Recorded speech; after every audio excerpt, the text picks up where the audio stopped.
8h08. Repita. 8h08. E começam a valer amanhã, dia 1º de março, as novas alíquotas da Previdência. E para entender melhor essa mudança, determinada pela reforma aprovada no ano passado, nós vamos conversar aqui mais uma vez com a advogada Cristiano Grano Reich, que é especializada em direito previdenciário. Como vai, doutora? Bom dia, ótimo sábado, obrigado pela participação. Bom dia, Vitor. Bom dia, Nicole, tudo bem? Bom dia a todos. Tudo bem, doutora. Para começar a nossa conversa, eu queria que a senhora explicasse, então, o que é que muda com a entrada em vigor dessas novas alíquotas. Sim, para os empregados e trabalhadores avulsos, a contribuição previdenciária ela tem alíquotas e forma de cálculo nova. Então, antes, Vitor, a gente fazia assim, a gente recolhia os títulos que sofrem incidência de contribuição previdenciária dentro daquele mês. Então, salário, hora extra, por exemplo, sofre incidência. Por exemplo, participação em lucros e resultados não sofre. Então, antes a gente fazia o quê? Pegava esses títulos que sofrem incidência, somava e verificava. Estava dentro da faixa dos 8% de incidência, 9% ou 11%. Agora, isso mudou. Não só a gente tem novas alíquotas, como também a gente vai fazer assim, vai pegar esses mesmos títulos tributáveis dentro do mês, e daí a gente vai fazer assim, a parte desse, entre um salário mínimo, que é R$ 1.045, essa parte vai sofrer 7,5%. Então, daí a gente já vê que uma pessoa que antes ganhava um salário mínimo, ela ia tributar 8%. Agora é 7,5%. Só que daí a pessoa, vamos supor, a parte tributável vai além desse um salário mínimo. A parte, então, que fica 1 centavo acima de um salário mínimo, por exemplo, R$ 1.045,01 até R$ 2.089,60, vai sofrer uma tributação de 9%. Aí vai para outra faixa, porque a contribuição dela vai além desse valor. Bom, no nosso exemplo aqui, vamos supor que a pessoa ganhe mais de R$ 6.500. Então, a parte da remuneração dela, que fica entre R$ 2.089,61 até R$ 3.134,40, vai tributar 12%. Só que ela ainda ganha mais que isso. Então, a parte que fica entre R$ 3.134,41 e a última, o teto, né, que é R$ 6.101,06, vai sofrer uma tributação de 14%. Ou seja, não é mais um percentual único de tributação, é por faixas. É como a gente diz, por faixas, tá? O que isso na prática está implicando? Está implicando que um empregado que ganha perto de um salário mínimo vai pagar um pouco menos do que pagava antes, porque antes ele recolhia 8% e agora é 7,5%. E um empregado que ganha mais próximo ao teto, o teto que é de R$ 1,06, ele vai pagar um pouco mais. Embora essa última faixa seja de 14%, como a gente teve que tributar por cada faixinha, o que isso implica? Na soma da alíquota efetiva, como a gente diz, não é mais 11% como era antes, mas também não são esses 14% que tributam apenas sobre essa faixa. A alíquota efetiva vai ser de R$ 11,69%. Então, é mais do que ele pagava antes. Quando isso começa a valer? Agora, 1º de março, então no nosso salário aí de março, isso já vai valer, e a gente vai sofrer isso aí no contra-cheque já agora, né? E em março já vai ter esse desconto um pouco maior para quem ganha mais e um pouco menor para quem ganha menos. Doutora, bom dia, aqui é a Nicole. Então, na prática, quem ganha mais, paga mais, é isso?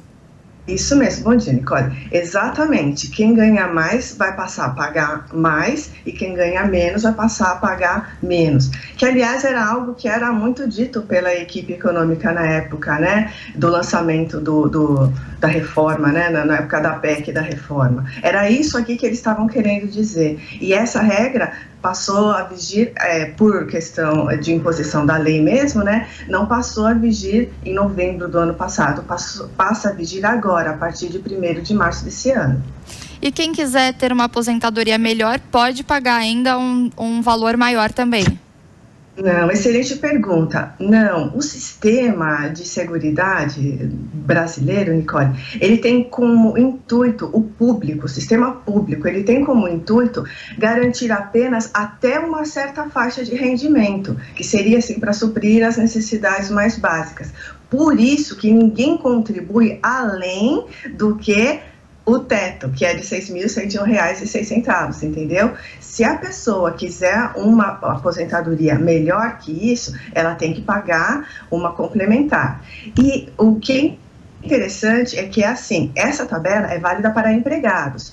Então, os empregados, eles não podem escolher sobre quanto eles querem pagar. É sobre o que a lei determina. Então, é como eu disse, vai ter que pegar a remuneração deles, separar o que é tributável e só vai até esse valor aqui. Por que a gente não paga, Nicole, além desse valor do teto? Porque ninguém vai receber uma aposentadoria maior do que o teto. Então, você não paga além do teto, no caso do empregado. A empresa paga, mas é outra questão e a contribuição da empresa ainda não teve nenhuma alteração. Então, não, ele não pode escolha, principalmente, né, do empregado, né? É sobre o que é tributável do rendimento dele. E ele querendo uma aposentadoria melhor, o sistema diz que ele tem que recorrer à aposentadoria privada, a complementar, a pública não. Agora, doutora, desde que entrou em vigor a reforma da Previdência, agora amanhã temos entrada em vigor dessas novas alíquotas, mas desde que ela entrou em vigor, muita gente tem procurado os sistemas de previdência privados. E aí eu pergunto à senhora, quais cuidados a gente deve tomar? Em que casos dá para saber se é vantajoso contribuir com o INSS ou procurar um sistema privado? Existem pegadinhas? Que recomendações a senhora daria? Então, vamos lá. Voltando a falar, quando a gente está falando de uma pessoa que é empregado registrado, não há essa opção, né? Ele vai ter que contribuir para a Previdência Pública de qualquer maneira. Aí, ele escolhe, se o salário dele vai muito além desse teto, ele pode escolher fazer uma poupança particular, investir, seja lá o que ele quiser, ou fazer a Previdência privada. O que ele tem que tomar cuidado? A gente sempre, como qualquer investimento, né? Procurar uma instituição sólida, séria, não é? E o que ele tem que verificar, comparar entre uma e outra, são as taxas, né? Cada vez mais a gente vê as instituições baixando as taxas e até isentando de algumas taxas. Certo? Então é isso que a gente tem que ver. E também a pessoa tem que se policiar muito bem, né? Porque diferente da previdência pública, a privada, ela permite muitas vezes que você tire o dinheiro antes. E aí tem gente que não consegue lidar com essa facilidade e acaba pegando o dinheiro e não deixando isso para aposentadoria, né? E a gente tem que ver também, porque é mais de um produto oferecido pelo banco, né?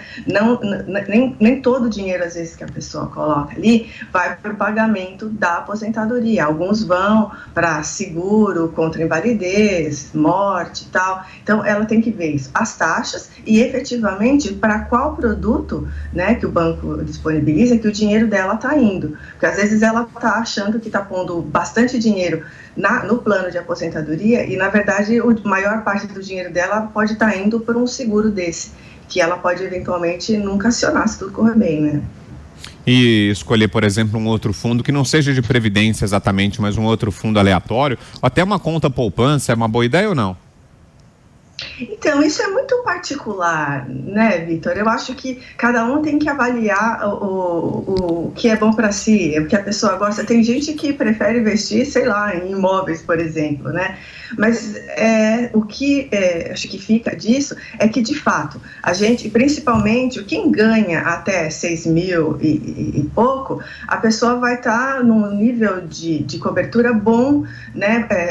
Oferecido pelo próprio sistema público. Mas o importante é que a pessoa que ganha mais que isso tenha essa consciência, que seja lá aonde ela for guardar, é importante ela fazer um pé de meia para ter um complemento da sua renda, né? Porque depois não adianta reclamar, que o sistema público não me dá a cobertura. Não, ele não dá, ele não foi feito para dar cobertura. Além disso, ele jamais te dará cobertura além disso. Então, veja quais são as suas características como investidor, digamos assim, né? Eu vou me dar bem com um fundo onde eu posso pegar o dinheiro a qualquer momento, mas eu tenho essa disciplina de não pegar. Eu prefiro colocar num lugar onde eu vou sei que vai ser mais difícil de eu pegar esse dinheiro, porque eu tenho que proteger ele de mim mesmo, digamos assim. Comparar as taxas e ver rentabilidade, isso aí depende, tem gente que tem facilidade com isso, tem gente que não tem, né?